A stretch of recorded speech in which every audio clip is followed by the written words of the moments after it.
Channel সংবাদ।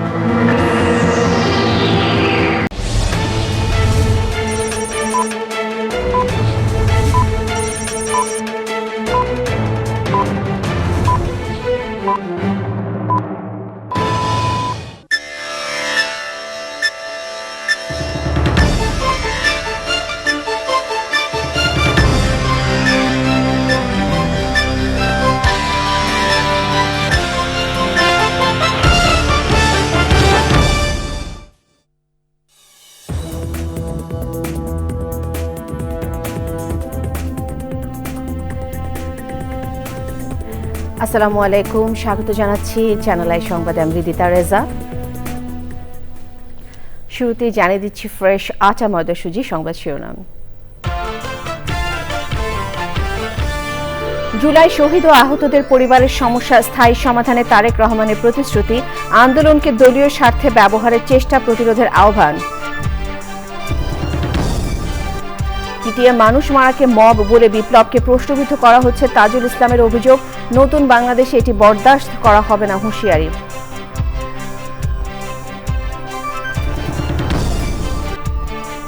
Ballot পেপারে অনিয়ম দূর করা সহ ৩ দফা দাবিতে ইসির সামনে ছাত্রদলের অবস্থান, সেনা ও বিজিবি মোতায়েন সহ নিরাপত্তা জোরদার।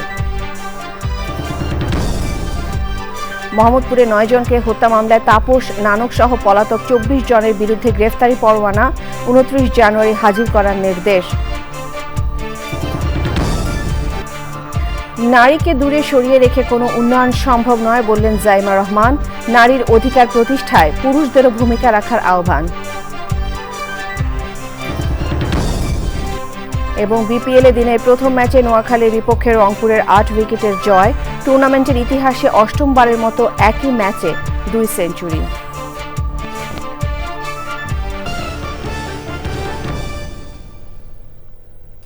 এছাড়াও নিটল টাটা বিশেষ সংবাদে যা থাকছে।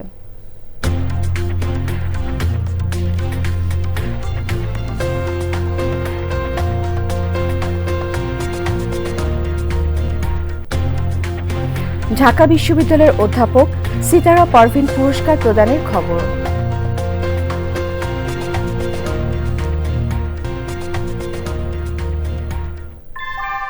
ভূমিকম্প সহনীয় মোস্ট ডিউরেবল দেশের প্রথম থার্মেক্স রড সালাম স্টিল। সালাম স্টিল বোঝে ডিউরেবিলিটি। সালাম স্টিল, মোস্ট ডিউরেবল স্টিল। সংবাদ শিরোনামগুলো জানাচ্ছিলাম। এখনকার এই সংবাদ আয়োজন একই সঙ্গে চ্যানেল আইয়ের ইউটিউব চ্যানেল এবং চ্যানেল আইয়ের ওটিটি প্ল্যাটফর্ম আইস্ক্রিনে লাইভ স্ট্রিম হচ্ছে। বিএনপি চেয়ারম্যান তারেক রহমান বলেছেন, রাষ্ট্র পরিচালনার দায়িত্ব পেলে তিনি জুলাই আন্দোলনে নিহত ও আহতদের পরিবারের সমস্যার স্থায়ী সমাধান করবেন। জুলাই আন্দোলনে যারা প্রাণ হারিয়েছেন এবং যারা ক্ষতিগ্রস্ত তাদের পরিবারের সদস্যদের সহায়তার জন্য মুক্তিযুদ্ধ বিষয়ক মন্ত্রণালয়ের মতো আরও একটি ডিপার্টমেন্ট করা হবে। যারা স্বাধীনতা রক্ষার আন্দোলনকে দলীয় স্বার্থে ব্যবহার করতে চায় তাদের ব্যাপারে সজাগ থাকার আহ্বান জানিয়েছেন তারেক রহমান। রাজধানী কৃষিবিদ ইনস্টিটিউটে জুলাই আন্দোলনে শহীদ ও আহতদের পরিবারের সদস্যদের সঙ্গে মতবিনিময় সভায় এসব কথা বলেন তিনি। মির্জা ইমতিয়াজের রিপোর্ট। ২০২৪-এর গণ অভ্যুত্থানে শহীদ ও আহতদের পরিবারের সদস্যদের সঙ্গে বিএনপি চেয়ারম্যান তারেক রহমানের মতবিনিময়। অনুষ্ঠানে সভাপতিত্ব করেন দলের স্থায়ী কমিটির সদস্য নজরুল ইসলাম খান। বিএনপির শীর্ষ নেতাদের সঙ্গে ছিলেন তারেক রহমানের স্ত্রী জুবাইদা রহমানও। এক বক্তব্যে হয়তো আমরা সভায় দলের চেয়ারম্যান তারেক রহমান বলেন, জুলাইয়ে প্রতিটি পেশা শ্রেণীর মানুষ, নবীন প্রবীণ সকলে অংশ নিয়েছিলেন। যারা স্বাধীনতা রক্ষার আন্দোলনকে দলীয় স্বার্থে ব্যবহার করতে চায় তাদের সম্পর্কে স্বাধীনতাপ্রিয় গণতন্ত্রকামী মানুষদের সজাগ থাকতে হবে। ফ্যাসিবাদ শাসন শোষণের বিরুদ্ধে ২০২৪ সালের গণ অভ্যুত্থানে দল, মত, ধর্ম, বর্ণ নির্বিশেষে দেশের স্বাধীনতা প্রিয় গণতান্ত্রিকামী প্রত্যেকটি সেক্টরের প্রতিটি শ্রেণী পেশার মানুষ সেদিন রাজপথে নেমে এসেছে। যারা স্বাধীনতা রক্ষার আন্দোলনকে দলীয় স্বার্থ রক্ষার আন্দোলনে পরিণত করতে চায় তাদের সম্পর্কে স্বাধীনতা প্রিয় গণতান্ত্রিকামী প্রিয় মানুষকে অবশ্যই সজাগ থাকা জরুরি। তারেক রহমান বলেন, বিএনপি ক্ষমতায় গেলে মুক্তিযুদ্ধ মন্ত্রণালয়ের মতো আরেকটি ডিপার্টমেন্ট তৈরি করা হবে, যার দায়িত্ব হবে ২৪-এর শহীদ এবং আহতদের পরিবারের দেখভাল করা। স্বাধীনতা সার্বভৌমত্ব অর্জিত হয়েছিল ৭১ সালে, তাকেই আবার রক্ষা করা হচ্ছে ২০২৪ সালে। সেজন্যই মুক্তিযুদ্ধ মন্ত্রণালয়ের মধ্যে আমরা আরেকটি ডিপার্টমেন্ট তৈরি করব, যাদের দায়িত্ব হবে এই মানুষগুলোর দেখভাল করা। বিএনপির চেয়ারম্যান বলেন, ২৪-এর গণ অভ্যুত্থানে শহীদ এবং আহত সকলের উদ্দেশ্য ছিল একটি স্বনির্ভর, নিরাপদ এবং গণতান্ত্রিক বাংলাদেশ গড়ে তোলা। ফ্যাসিবাদের রক্তচক্ষু উপেক্ষা করে গণ অভ্যুত্থানে যারা শহীদ হয়েছেন, যারা হতাহত হয়েছেন, তাদের উদ্দেশ্য কি ছিল? তাদের উদ্দেশ্য ছিল একটি স্বনির্ভর, একটি নিরাপদ, একটি গণতান্ত্রিক বাংলাদেশ গড়ে তোলা। একটি নিরাপদ গণতান্ত্রিক বাংলাদেশ প্রতিষ্ঠার জন্য আগামী জাতীয় নির্বাচন অত্যন্ত অত্যন্ত এবং অত্যন্ত গুরুত্বপূর্ণ। আমরা যদি একটি নিরাপদ গণতান্ত্রিক বাংলাদেশ প্রতিষ্ঠা করতে ব্যর্থ হই আগামী দিনে, তাহলে এভাবেই আমাদেরকে শোক সমাবেশ আর শোকগাথা চলতে থাকবে। জুলাই যোদ্ধাদের সাহসিকতার কারণেই ফ্যাসিস্ট সরকার দেশ ছেড়ে পালাতে বাধ্য হয়েছে বলেও মন্তব্য করেন বিএনপি চেয়ারম্যান তারেক রহমান। সকল শহীদদের আত্মার মাগফিরাত কামনা। Mirza Imtiaz, Channel I, Dhaka. ২৪-এ গণ অভ্যুত্থানে আহত ও নিহত পরিবারের স্বজনদের অভিযোগ, ১৮ মাস পার হলেও গণহত্যাকারীদের বিরুদ্ধে তেমন কোনো বিচার কার্যক্রম দেখা যায়নি। অনেকে বলেন, তারেক রহমানের নেতৃত্ব ছাড়া জুলাইয়ের আহত নিহতদের সুষ্ঠু বিচার আর কেউ করবে না। রাজধানী কৃষিবিদ ইনস্টিটিউটে বিএনপি আয়োজিত মতবিনিময় সভায় এসব কথা বলেন তারা। মির্জা ইমতিয়াজের রিপোর্ট। ২৪-এর গণ অভ্যুত্থানে শহীদ ও আহতদের পরিবারের সদস্যদের সঙ্গে মতবিনিময়ে অংশ নিতে কেউ কেউ আসেন ক্র্যাচে ভর দিয়ে, আবার কেউ আসেন হুইল চেয়ারে করে, কেউ বা আসেন শহীদ স্বজনদের ছবি সঙ্গে নিয়ে। জুলাই আন্দোলনে শহীদদের পরিবার ও আহতদের সঙ্গে একান্তে কথা বলেন বিএনপি চেয়ারম্যান তারেক রহমান ও তার সহধর্মিণী ডক্টর জুবাইদা রহমান। আপনজন হারানোর বেদনা এবং নিজেদের কষ্টের কথা তুলে ধরেন তারা। তারেক রহমান নিজে আমাকে খোঁজে, ওর সার্জারির আগে লন্ডন থাকা অবস্থায় আমার সাথে কথা বলে।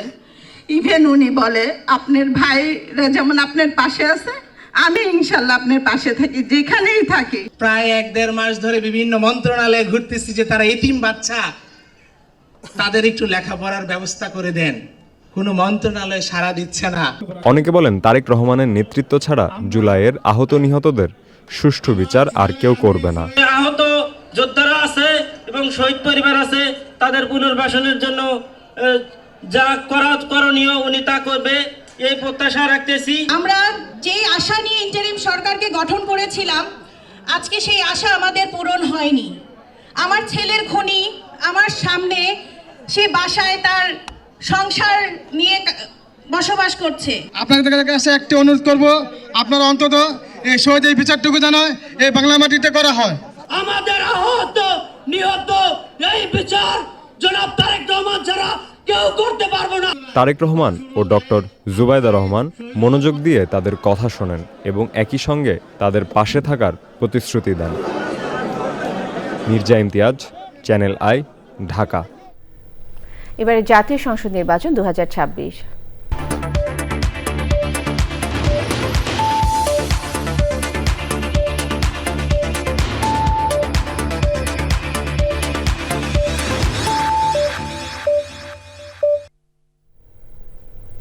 নির্বাচন কমিশন একটি বিশেষ রাজনৈতিক গোষ্ঠীর প্রতি পক্ষপাতিত্ব করছে বলে অভিযোগ করে 3টি ইস্যুতে নির্বাচন কমিশন ভবনের সামনে অবস্থান কর্মসূচি পালন করছেন ছাত্রদলের নেতাকর্মীরা।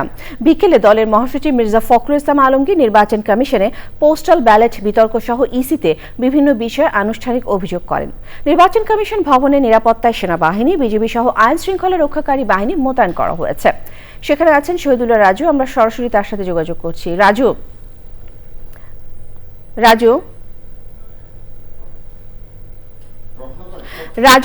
নির্বাচন কমিশন ভবনের এখনের কি পরিস্থিতি আমাদেরকে জানাবেন।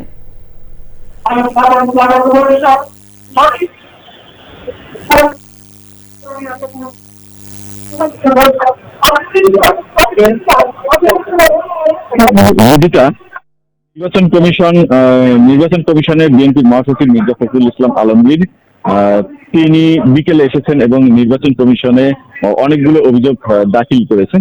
অভিযোগ দেওয়ার পর তিনি গণমাধ্যমের সঙ্গে কথা বলেন। তিনি জানিয়েছেন যে নির্বাচন কমিশন অনেক কার্যকলাপের মাধ্যমে পক্ষপাতমূলক আচরণ করছে এবং এটি তিনি নির্বাচন কমিশনকে বলছেন। এবং পোস্টাল ব্যালটের বিষয়ে যেটি বলছেন যে বিএনপি মহাসচিব অভিযোগ করছেন যে পোস্টাল ব্যালটের যে বিষয়টি সেটি এখনো সমাধান হয়নি এবং একটি বিশেষ দলের সুবিধাজনক অবস্থানে রাখা হয়েছে পোস্টাল ব্যালটে, এই অভিযোগ করেছেন। এবং লেভেল প্লেইং ফিল্ডের কথা বলছিলেন বিএনপি মহাসচিব। তিনি বলছেন যে দলের চেয়ারম্যান লেভেল প্লেইং ফিল্ডের জন্য বা নির্বাচন আচরণবিধির জন্য সফর স্থগিত করেছে, কিন্তু একটি দল আচরণবিধি লঙ্ঘন করে প্রচারণা চালাচ্ছে। এবং তিনি বলছেন যে নির্বাচন কমিশন যদি ইচ্ছে করে তাহলে লেভেল প্লেইং ফিল্ডকে নিশ্চিত করা সম্ভব। এবং তিনি আবার আরেকটি বিষয় গণমাধ্যমকে জানিয়েছেন যে কোন একটি দলের পক্ষে নির্বাচন কমিশনের কয়েকজন কাজ করছে, তাদের বিরুদ্ধে ব্যবস্থা নেওয়ার জন্য কমিশনকে জানানো হয়েছে বলে গণমাধ্যমকে বলেন বিএনপির মহাসচিব মির্জা ফখরুল ইসলাম আলমগীর। এবং তিনি প্রায় 1.5 ঘন্টার মতো নির্বাচন কমিশনের কর্মকর্তাদের সঙ্গে কথা বলেন। আরেকটা বিষয় জানিয়ে রাখি যে এই আরো 3টি ইস্যু নিয়ে ছাত্র দলের নেতাকর্মীরা মানে কয়েক হাজার নেতাকর্মী তারা সকাল 11টা থেকে নির্বাচন কমিশন ভবনের সামনে অবস্থান করছেন এবং তাদের সামনেই কিন্তু সেনাবাহিনী, পুলিশ, বিজিবি সহ বিভিন্ন আইন শৃঙ্খলা রক্ষাকারী বাহিনীর সদস্যরা তারা ব্যারিকেড দিয়ে আছেন। এবং এখন পর্যন্ত কিন্তু নির্বাচন কমিশনের যে কর্মকর্তা তারা বের হতে পারেনি। ছাত্র দলের নেতাকর্মীরা বলছেন যে যতক্ষণ পর্যন্ত না তাদের দাবি মানা না হয় ততক্ষণ পর্যন্ত তারা তাদের কর্মসূচি চালিয়ে যাবেন। আমি যদি ছাত্র দলের যে 3টি ইস্যু সে 3টি যদি রাজু ধন্যবাদ। 3 দফা দাবিতে ছাত্রদলের নির্বাচন কমিশন ঘেরাও প্রসঙ্গে জামায়াতে ইসলামী সহকারী সেক্রেটারি জেনারেল এহসানুল মাহবুব জুবায়ের বলেছেন, এমন পরিস্থিতিতে যেন নির্বাচন প্রক্রিয়া বাধাগ্রস্ত না হয় কমিশনকে সেদিকে খেয়াল রাখতে হবে। রোববার দুপুরে দলটির কেন্দ্রীয় কার্যালয়ে সাংবাদিকদের তিনি বলেন, নির্বাচনী সফরের রোড ম্যাপ করা হয়েছে। 10 দলীয় জোটের শীর্ষ নেতারাও জামায়াত আমিরের সফরে থাকছেন বলে তিনি জানান।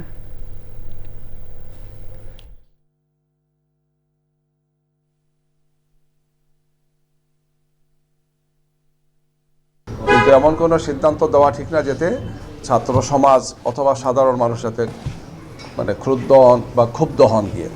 তো এই দায়িত্বটি তাদেরকেই পালন করতে হবে, নির্বাচন কমিশনকে। আমরা আশা করব যে আমরা সবাই সামনে নির্বাচনকে অর্থবহ করার জন্য, সুন্দর সুষ্ঠু করার জন্য আমরা সহযোগিতা করতে চাই।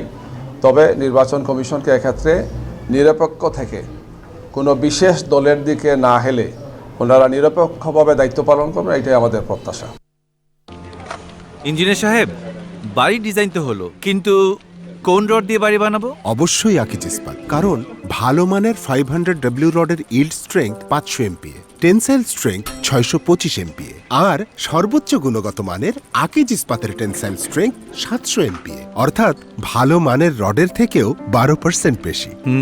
বুঝেছি, এখনই অর্ডার করছি অধিক শক্তিশালী আকিজ ইস্পাত। আকিজ ইস্পাত, কমিটেড টু কোয়ালিটি। নীতিগত লঙ্ঘন নয়, দেশের গুরুত্বপূর্ণ এই সময়ে সরকারের সমর্থন কোনো ঝুঁকি তৈরি করে না, বরং ঝুঁকি তৈরি করে নীরবতায়। গণভোটে হ্যাঁ এর পক্ষে অন্তর্বর্তী সরকারের ভোট চাওয়া নিয়ে এমন বিবৃতি দিয়েছে সরকার।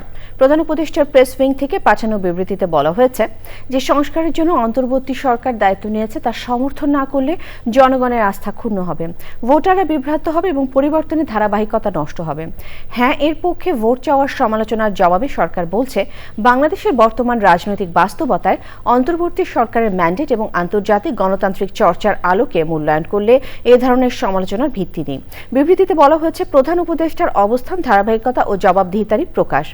তিনি নিজে সংস্কারের সমস্যা চিহ্নিত করেছেন এবং সমাধানে ঐক্যমত্য তৈরির নেতৃত্ব দিয়েছেন। প্রধান উপদেষ্টার জন্য এখন নীরব থাকা অসঙ্গত ও দায়িত্বহীন হবে বলে উল্লেখ করা হয়েছে বিবৃতিতে। সরকারি প্রচার মানেই জোর জবরদস্তি নয়, বলছে সরকার।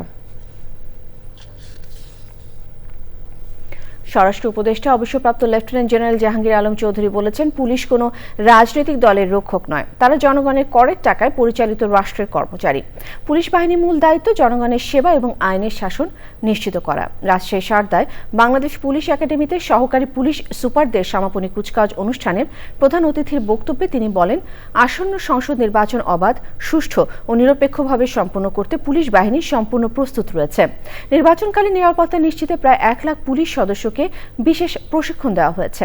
সমাপনী কুচকাওয়াজে আরও ছিলেন স্বরাষ্ট্র মন্ত্রণালয়ের সিনিয়র সচিব নাসিমুল গনি, পুলিশের মহাপরিদর্শক বাহরুল আলম এবং বাংলাদেশ পুলিশ একাডেমির প্রিন্সিপাল তৌফিক মাহবুব চৌধুরী।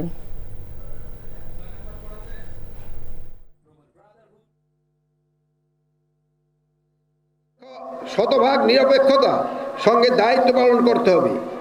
কোনো প্রার্থী বা এজেন্টের নিকট হতে কোনো প্রকার অনৈতিক বা অবৈধ আর্থিক সুবিধা গ্রহণ করবেন না। কেন্দ্রে কোনো প্রকার অনিয়ম বা বিশৃঙ্খলা সৃষ্টি হলে রিটার্নিং অফিসার, সহকারী রিটার্নিং অফিসার, প্রিজাইডিং অফিসারের পরামর্শ মোতাবেক তা শক্ত হাতে দমন করতে হবে। মব, এবারে অন্যান্য সংবাদ। মব বলার বিষয়ে নাগরিকদের সতর্ক করলেন আন্তর্জাতিক অপরাধ ট্রাইব্যুনালের প্রধান কৌঁসুলি মোহাম্মদ তাজুল ইসলাম। তার মতে, পিটিয়ে মানুষ মারাকে মব বলে সূক্ষ্মভাবে বিপ্লবকে প্রশ্নবিদ্ধ করার চেষ্টা চলছে। নতুন বাংলাদেশে এটি বরদাস্ত করা যাবে না বলেও হুঁশিয়ার করেন তিনি। তবে মবকে উস্কানি দেওয়া তার ওই বক্তব্যের বিরোধিতা করেছেন রাজনীতিকরা। Rizvi Nazer report. Centre for governance studies CGS এর আয়োজনের সিডাপ মিলনায়তনে বিচার বিভাগের স্বাধীনতা এবং আইনের শাসন শিরোনামে নীতি সংলাপ। সেই আলোচনাতে আন্তর্জাতিক অপরাধ ট্রাইব্যুনালের প্রধান কৌঁসুলি ব্যাখ্যা করলেন কোন ঘটনাকে মব বলা যাবে আর কোনটাকে বলা যাবে না। আমি স্কেপটিক্যাল এই শব্দটা যে ব্যবহার যারা করছেন তাদের পেছনের কোন ইনহেরেন্ট বায়াস আছে কিনা আমি জানি না। আপনি মব, গণপিটুনিতে রাস্তায় ছিনতাইকারী মারা যায় বা ইত্যাদিতে হয়, যেগুলো আগে গণপিটুনি বলা হতো এখন মব বলা হচ্ছে। কিন্তু আমি আশঙ্কার সাথে লক্ষ্য করছি যে এই মব বলাটার পেছনে বিপ্লবকে প্রশ্নবিদ্ধ করার একটা মানসিকতা কাজ করে। গণভবনের পতনের যে আন্দোলন, তার সাথে রাস্তায় ছিনতাইকারী অথবা কোনো ধর্মীয় সংখ্যালঘুকে পিটিয়ে বিশেষ কোনো গোষ্ঠীর মানুষ যদি হত্যা করে, দুটোকে একসাথে বিচার করা যাবে না। মব শব্দটা প্রয়োগের আগে অবশ্যই আমাদেরকে খুব সতর্কতার সাথে কাজ করতে হবে। তাজুল ইসলামের এই বক্তব্যের তীব্র বিরোধিতা করেন আলোচনায় অংশ নেওয়া রাজনীতিকরা। চিফ প্রসিকিউটর বলে গেলেন মবকে মব বলা যাবে না। আচ্ছা ঠিক আছে, আমরা এতদিন কোনো নাম পাই নাই, আমরা চরম অপরাধমূলক কর্মকাণ্ডকে লম্বা লাইন দিয়ে বলতাম। আচ্ছা যে বা যারা মব নিয়ে আসছে হঠাৎ করে, আমরা এটাকে কিছু মনে করি নাই, মবই বলেছি। আচ্ছা আমরা যে নামেই ডাকি না কেন, এটা তো সত্যি, এটা তো উনি বলে যেতে পারলেন না যে এইসবের আইনের অনুশাসন কায়েম আছে, বিচার হচ্ছে। ডান পাশে বসা উনি চলে গেছেন, আমার কাছে মনে হলো উনি একটু থ্রেটই করলেন। উনি থাকলেই কথাটা বলতে চেয়েছিলাম, আমি আশা করি ওনার কানে আমার কথাটা পৌঁছে দেবেন। মবকে জাস্টিফাইড করব, ওয়াই? তা আপনি আইনের শাসন চান, আবার মবকে উস্কান, তার মানে কি এইটা? নো, এটা বাংলাদেশে চলবে না। সিজিএস এর নীতি সংলাপের একেবারে শেষে এসে যোগ দেন আইন উপদেষ্টা। আমার কাছে মনে হয় কি কিছু কিছু মানুষের কাছে নেগেটিভিটি বা নেতিবাচক প্রচার হচ্ছে একটা উদ্দীপকের মতো। হয়তো অ্যাক্টিভিজমকে চাঙ্গা রাখার জন্য এটা প্রয়োজন হয়, হয়তো আপনার অনেক লাইক পাওয়ার জন্য, আলোচনায় থাকার জন্য প্রয়োজন হয়, কিন্তু হয় কি এটা মানুষকে একটু বিভ্রান্ত করে, হতাশ করে। একই স্থানে সবার জন্য গণতন্ত্র, সংখ্যালঘু অধিকার, প্রতিনিধিত্ব এবং জাতীয় নির্বাচন নিয়ে আরেকটি নীতি সংলাপের আয়োজন করে সিজিএস। সংস্থাটির প্রেসিডেন্ট জিল্লুর রহমানের সঞ্চালনায় আলোচকরা অভিযোগ করেন সবার জন্য সমান অধিকারের কথা বলা হলেও এর কোনো প্রয়োগ নেই। Rizvi Nawaz, channel I, Dhaka. মোহাম্মদপুরে ফারহান ফায়াজ সহ 9 জনকে হত্যার ঘটনায় মানবতা বিরোধী অপরাধের মামলায় সাবেক মেয়র শেখ ফজলিনুর তাপস, জাহাঙ্গীর কবির নানক সহ 28 জনের বিরুদ্ধে অভিযোগ আমলে নিয়েছেন ট্রাইব্যুনাল 1। পলাতক 24 জনের বিরুদ্ধে গ্রেফতারি পরোয়ানা জারি করে তাদের 29 জানুয়ারি হাজির করতে পুলিশকে নির্দেশ দিয়েছেন আদালত। কার্যক্রম নিষিদ্ধ আওয়ামী লীগ নেতা ওবায়দুল কাদের, পরশ, আরাফাত, নিখিল সহ পলাতক 7 আসামির বিরুদ্ধে অভিযোগ গঠনের বিষয়ে 22 জানুয়ারি আদেশ দেবেন ট্রাইব্যুনাল 2। মাজল হক মান্নার রিপোর্ট।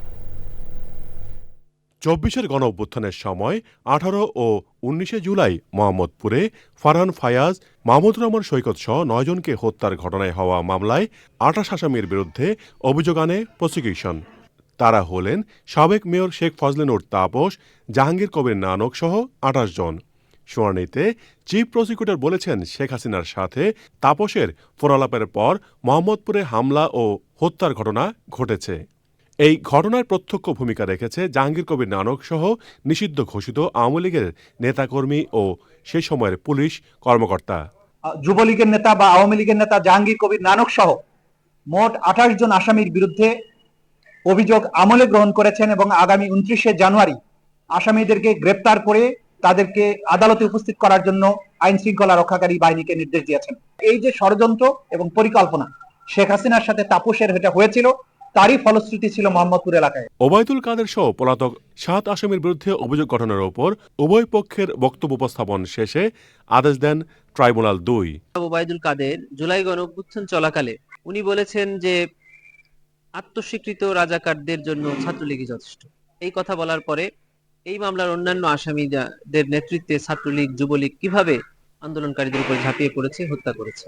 22 জানুয়ারি এই অভিযোগ গঠনের উপরে আদেশের দিন ধার্য করেছে। গুমের মামলায় শেখ হাসিনা ও জিয়াউল আহসান সহ 11 আসামির বিরুদ্ধে 25শে মার্চ তদন্ত প্রতিবেদন দাখিল করতে তদন্ত সংস্থাকে নির্দেশ দিয়েছেন ট্রাইব্যুনাল 1। মাঝড়ক মান্না, চ্যানেল আই, ঢাকা। সময় হলো বিরতি নেবার। বিরতির পর আরো সংবাদের সাথে জানিয়ে ফিরব। ফিরে এলাম বিরতির পর।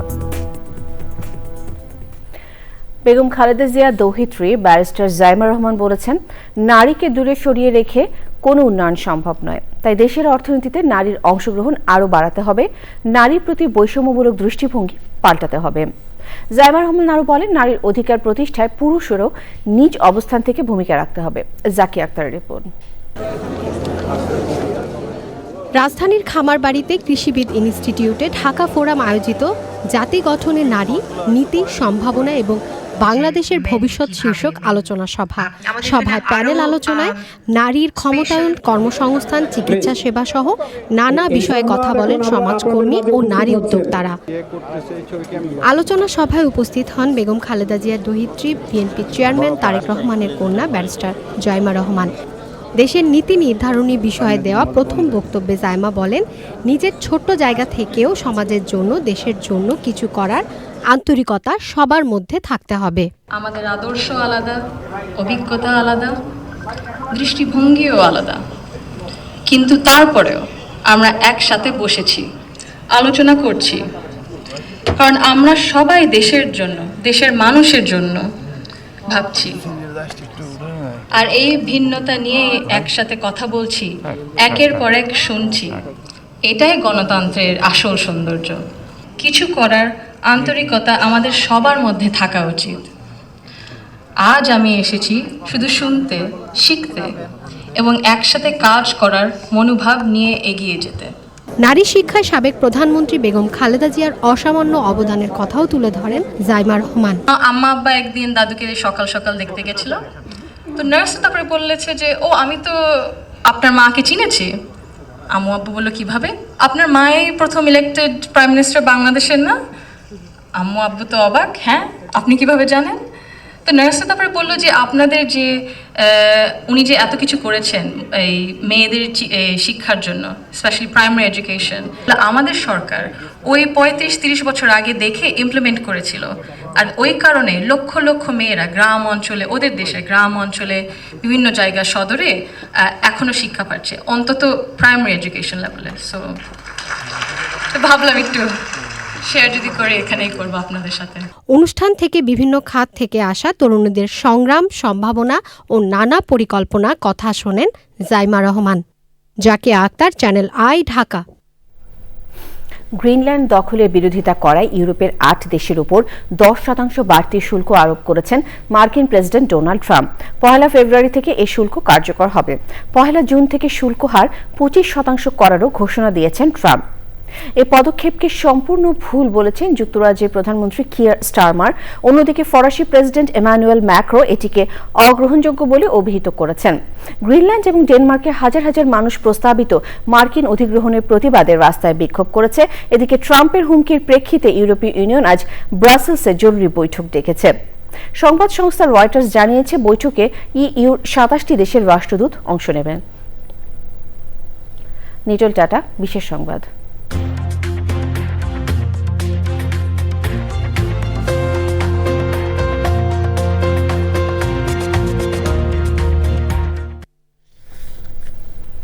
স্বাধীন গণমাধ্যম ছাড়া নির্বাচিত সরকারকে কেউই প্রকৃত সত্য তথ্য দেয় না বলে মন্তব্য করেছেন ডেইলি স্টার সম্পাদক মাহফুজ আনাম। রাষ্ট্রের কল্যাণে মালিকদের দ্বারা প্রভাবিত না হয়ে নৈতিক সাংবাদিকতা করার আহ্বান জানিয়েছেন তিনি।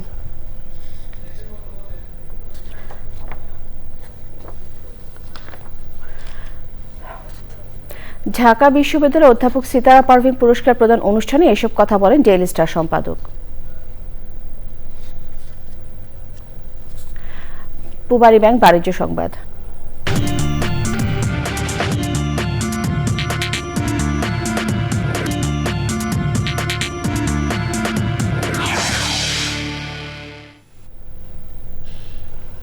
হোটেল শেরাটনে অনুষ্ঠিত হল মেটাল এগ্রিটেক লিমিটেডের annual meet 2026। Metal agritech limited কৃষি যন্ত্রপাতি শিল্পের পথিকৃৎ প্রতিষ্ঠান, যা দীর্ঘদিন ধরে দেশে কৃষি খাতের আধুনিকীকরণে অবদান রেখে চলেছে। দেশের কৃষকদের জন্য বিভিন্ন কৃষি যন্ত্রপাতি সরবরাহ করে তাদের জীবনমান উন্নয়নে গুরুত্বপূর্ণ ভূমিকা পালন করছে প্রতিষ্ঠানটি। অনুষ্ঠানে মেটাল এগ্রিটেক লিমিটেডের ব্যবস্থাপনা পরিচালক ইঞ্জিনিয়ার সাদিক জামিল সহ ঊর্ধ্বতন কর্মকর্তারা উপস্থিত ছিলেন। আবারও বিরতি নিচ্ছি, ফিরে এসে যা দেখবেন। ফিরে এলাম বিরতির পর। সাবেক প্রধানমন্ত্রী বেগম খালেদা জিয়ার রুহের মাগফিরাত কামনায় দোয়া ও আলোচনা সভা হয়েছে। ঢাকা ওয়াসা জাতীয়তাবাদী এমপ্লয়িজ ইউনিয়নের উদ্যোগে ঢাকা ওয়াসা ভবনে আয়োজিত অনুষ্ঠানে সভাপতিত্ব করেন সংগঠনের সহসভাপতি মোহাম্মদ মাজহারুল ইসলাম। প্রধান অতিথি ছিলেন সংগঠনের সভাপতি আজিজুল আলম খান। প্রধান বক্তা ছিলেন সংগঠনের সাধারণ সম্পাদক মনির হোসেন পাটোয়ারি।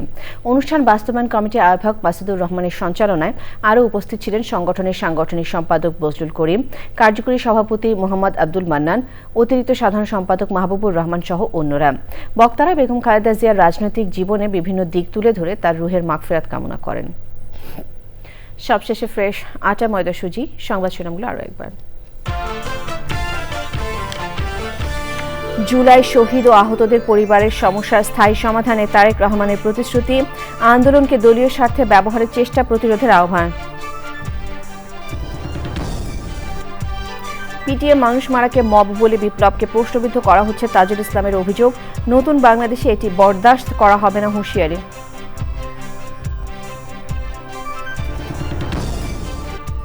ব্যালট পেপারে অনিয়ম দূর করা সহ 3 দফা দাবিতে ইসির সামনে ছাত্রদলের অবস্থান, সেনা ও বিজিবি মোতায়েন সহ নিরাপত্তা জোরদার। মোহাম্মদপুরে 9 জনকে হত্যা মামলায় তাপস নানক সহ পলাতক 24 জনের বিরুদ্ধে গ্রেফতারি পরোয়ানা, 29 জানুয়ারি হাজির করার নির্দেশ। নারীকে দূরে সরিয়ে রেখে কোনো উন্নয়ন সম্ভব নয় বললেন জাইমা রহমান, নারীর অধিকার প্রতিষ্ঠায় পুরুষদেরও ভূমিকা রাখার আহ্বান।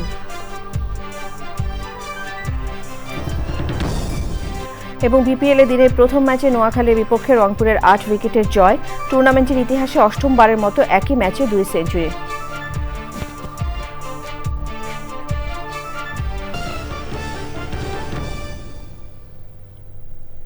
চ্যানেল আই সর্বশেষ সংবাদ জানতে ভিজিট করুন channelionline.com-এ।